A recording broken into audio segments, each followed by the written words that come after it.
অনেকদিন পর চলে আসলাম তোমাদের সাথে ছোট্টখাট্ট একটা মিনি ব্লগ নিয়ে। আমি একটু বেরিয়েছিলাম আমার দরকারে, তো সেখান থেকে বাড়িতে এসেই ভাইকে সাথে করে নিয়ে বেরিয়ে পড়লাম ঘরে টুকিটাকি জিনিস কিনতে। ভাই থাকলে দিদিদের অনেক সুবিধা হয়, কারণ ভাই যদি আমার সাথে এদিক ওদিক যায় বেশিরভাগটা ও আমার ব্যাগপত্র ধরে দেয়।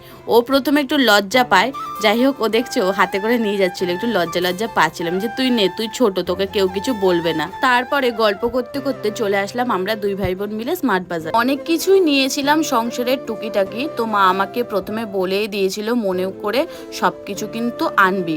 বললাম ঠিক আছে। আর ওখানে গিয়ে একজন স্টাফ কিনা আমাকে বলে যে এখানে দিদি ভিডিও অ্যালাউ নেই।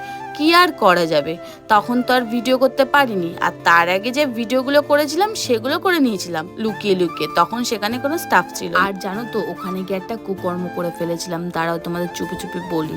আমার হাত থেকে একটা বিস্কুটের প্যাকেট পড়ে গিয়েছিল, ওটা কিন্তু আমি আর ওখানে রাখিনি, ওটা কিন্তু আমি নিয়ে এসেছি। আজকের ব্লগটা এইটুকুনি, দেখাবে নেক্সট ভিডিওতে। টাটা।